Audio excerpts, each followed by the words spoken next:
welcome to our discussion on Asian American theology. My name is Shin, and I'm an associate professor of Christian ministry and leadership at Talbot School of Theology.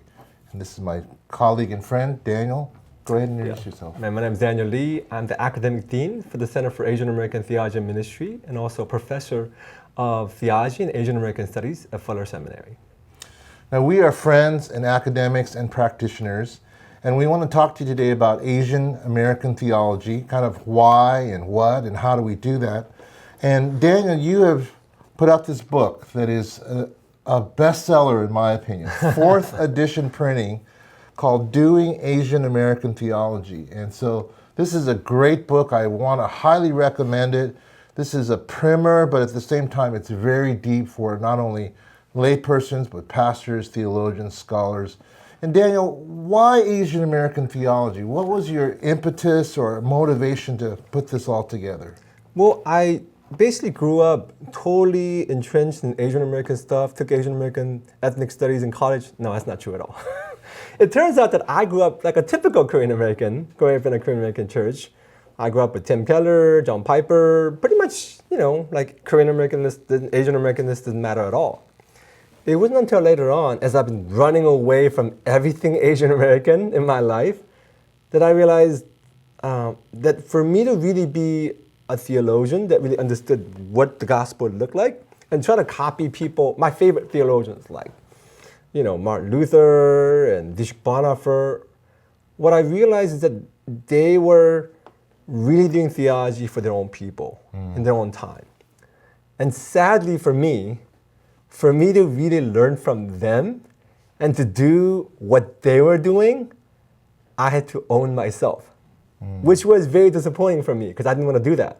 I was like, here's Luther doing theology for the medieval German context. Here's doing, Dietrich Bonhoeffer doing theology for the modern German context. And here's Daniel Lee doing theology for the medieval German context. And I was like, that doesn't make any sense. So I say God called me to Asian American context, like kicking and screaming, because I didn't want to do that. Well, there was nothing out there either, right? Well, there was a lot of stuff out there, and actually this is basically, I think, one of the issues. There were some Asian American stuff out there, and actually I did study with Asian American theology. I studied at Princeton Seminary, Sang Lee was there, he wrote, he was an Asian American theologian. All the liminal space stuff. Yeah, liminal, but I think the issue was sometimes Asian American things that are out there are kind of suffocating. It's like, here's what it means to be stereotypically Asian American. And I was like, I don't want that. So I think part of me writing the book is, how do I talk about Asian Americanness in this broad, diverse way?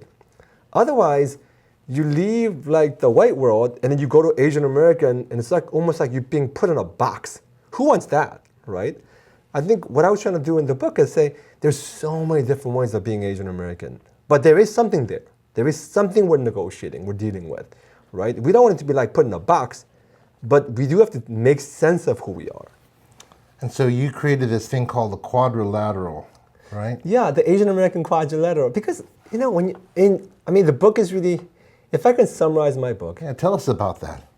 The simplest way of describing the book is, a lot of Asian Americans don't know how to talk about ourselves. I've met people with PhDs, but when they start talking about Asian Americanness, I say they babble. Well, you know how Koreans are. I'm like, how would you talk about all the Korean American diversity? So stereotypical, anecdotal. Right, very crudely, being Korean is bad, being American is good. I'm like, that doesn't make any sense. How would you talk about it that way, right? There has to be a more sophisticated way of thinking about it and talking about it. And so my book is in a way describing what it means to be Asian American, because in order for us to do Asian American ministry in a very explicit way, even Asian American theology, we have to know first who we are, and we don't know who we are. So I created this thing called the Asian American quadrilateral to say Asian American experience and identity is at the intersection of 4 things: Asian heritage, migration experience, American culture, and racialization. If you think about those categories and you are able to articulate these categories, you will be able to locate what your life looks like and what your experience is. Now, I know you've been studying this for a long time, more than a decade. Yeah, 2 decades. 2 decades. So how did this all come together for you? What was the tipping point that said, okay, this is the quadrilateral, this is what makes it Asian American theology? So about 15 years ago, like when I was trying to do my second master's, like, and because I was like, once again, kicking and screaming, God's now called me to Asian American stuff. I was like, I don't want to be Asian American theologian. That's kind of very ghettoizing. I want to be a legitimate white theologian. That's what I thought in my head. Yeah. I didn't have the words for it. So I kind of laugh at that. And I'm like, well, what does it mean to be, like, what does it mean to even be Asian American? And one of the professors told me, well, is there particularly anything unique about the Asian American experience? And I was like, well, there is, but it's not one thing. There is multiple things. And I realized there's a lot of Asian American literature that's out there that loves to talk about, shame and honor. But I was like, that's not the only thing. When they talk about immigration, when they talk about like here's racial experience, and I said, it seems as though all these people are trying to reduce the Asian American experience. What I want to do is to say, hey, there's a wide range, but there are themes. I kind of talk about this as like a set of tools. I'm giving you like a full toolbox, and my way of dealing with these tools, or another thinking about is, I'm giving you like all the ingredients that make up what it means to be Asian American. Now, my recipe is different than your recipe, or even the same family. Like different siblings can have different recipe, but we do share similar ingredients. If we know what the ingredients is, we can know ourselves better. So would you give us an example of maybe a Western theology that using your quadrilateral would be different as we kind of expound an Asian American theology? Well, let's think about it this way. And people ask me, well, why would you not do this Asian American theology? Why don't we just do theology, right? Isn't this contextual theology kind of dangerous? I think it's more a fundamental question. And I think what people don't realize is that even what we call regular theology, as you know, cultural. It comes from somewhere. Yes. It doesn't come from the sky, right? So it doesn't come from heaven. So when we talk about contextual theology or Asian American theology, we're not talking about an Asian American God. It is talking about God. We're talking about an Asian American witness, but it's the same God that everybody's talking about.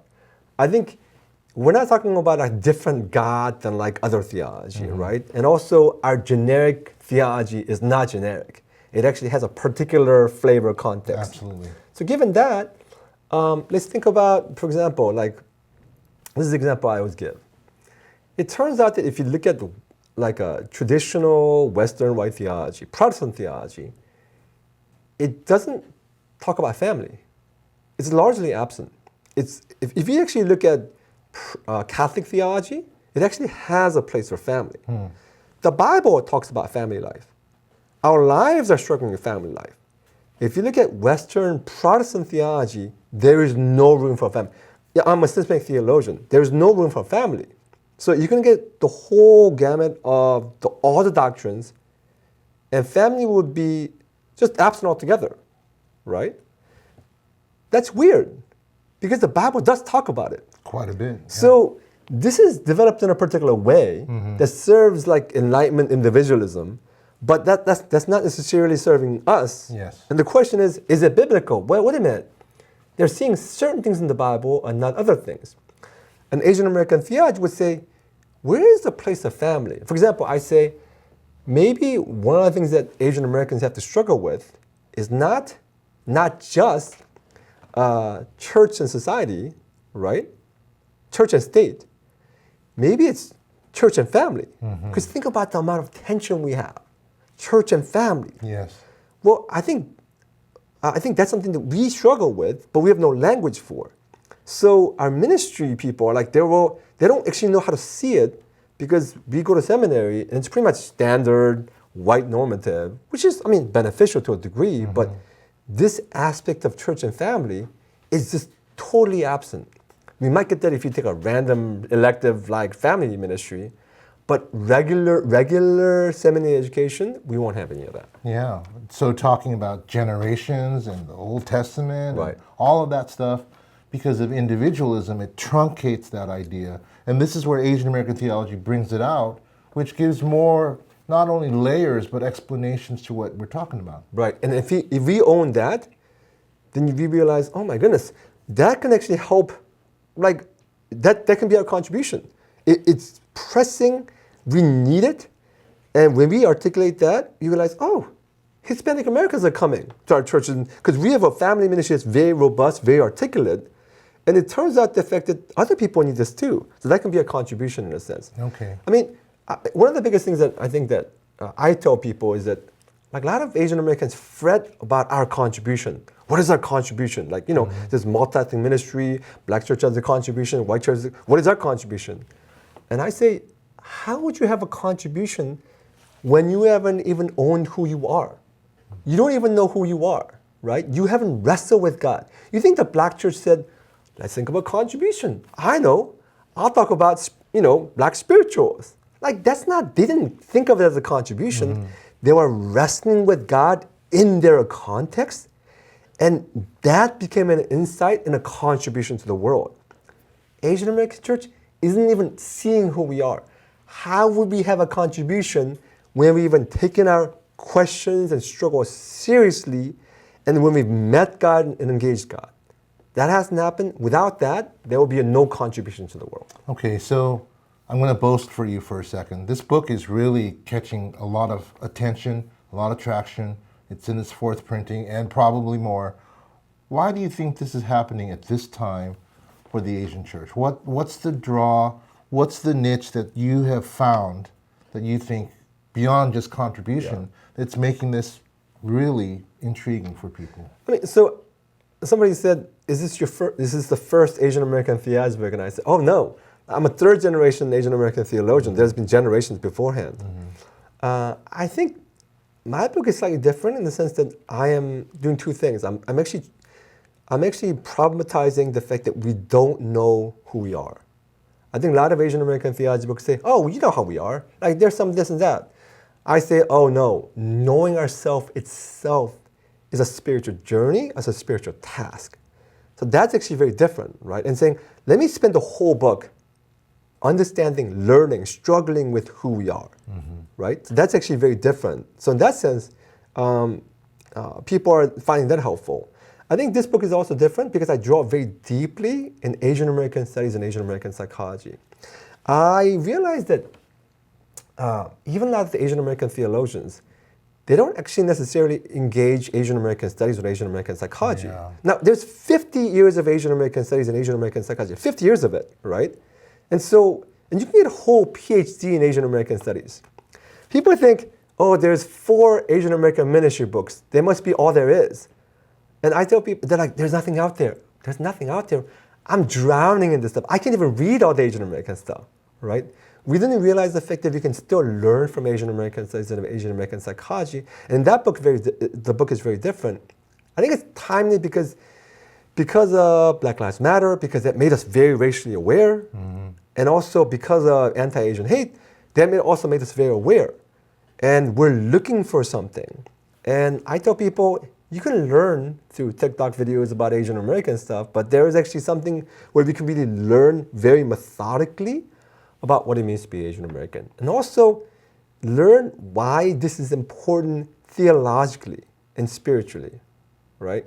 One of the biggest things that I always talk about is that a lot of the Asian American churches are socially and culturally Asian American, but we are not spiritually or theologically Asian American. So we hang out, we drink boba, we might talk about Asian American stuff, have friendships, but our ministry is largely generic, right? It's like copying basically white resources. Yeah. And I mean, it's not bad, but it doesn't really get to the very particular pains of our people. It doesn't talk about the very particular sins of our people and the particular gift that we have. We're almost intuitively trying to figure it out, but we can't explicitly do that work. Otherwise, we'd be able to really target and say, oh, this is what we need. This is why we need this kind of healing. And we're not able to do that right now. Well, Daniel, I know you shared with me you have a few projects that you're writing on that go a little bit further and deeper. Could you share a little bit about that and kind of what direction you're going to be going with? Yeah, I mean, I think overall, the Asian American Center at Fuller, we're trying to figure out, like this is actually a how book, right? Like this is just generally how we should do these things. You know, it's a book and saying, I think this is how I describe the book.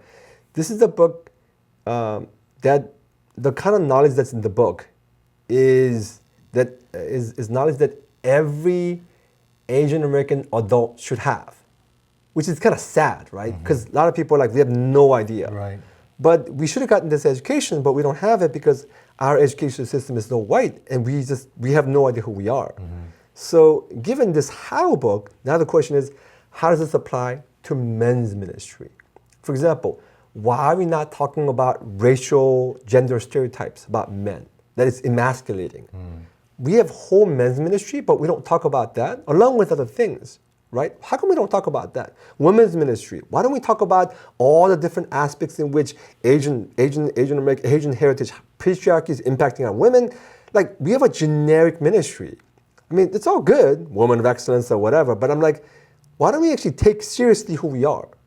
So I think all the how we need to do that. So we're working on that.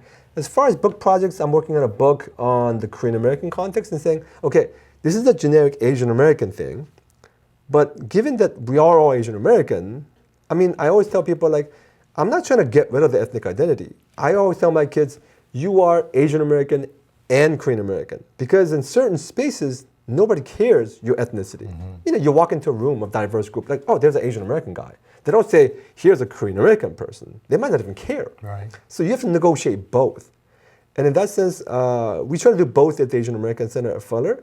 And we're trying to write a book on Korean American context for specifically Korean Americans to know who they are. And of course, I have colleagues who are working at the Filipino American one, Indian American one. We need to do all that work. We need to kind of understand the ethnic aspect of it as well as racial. And there are a couple other books. I mean, my other project that I work on is just continually help people to understand what the gospel is. And my big joke is that it's very easy to be gospel-centered and be very legalistic, right? Because gospel-centeredness doesn't protect you from legalism. And so I have a whole class that I've been researching for over the last 2 decades about how does grace really work, and why is it the fact that people who talk so much about grace sometimes end up being the more legalistic. It's really bizarre. It is. But it's very common. Like the big joke is that if there's a word grace in your church's name, it's like a joke. Then most it's legalistic. Likely. Yeah. But it's very common, right? Yeah. And when I teach that class, I don't have the word Asian American, but I'm definitely thinking about these things. Because in my struggle of being Asian American and Korean American, all my insights about grace has come about, right? Yeah. So, Well, Daniel, I think you and I have both acknowledged that in our past, we hadn't had opportunities like this for our institutions to even explore these topics from a cultural perspective. But now both Fuller and Talbot have whole programs developing this. Daniel, I appreciate your work. I think you are the premier Asian American theologian. I want to just title that for you. And again, this book, Doing Asian American Theology, is a must book. That if you want to start exploring this topic, this is the starting book that you must have that will give you all the things that you will need to start this discussion. Daniel, thank you for the time. God bless you, brother. Thank you.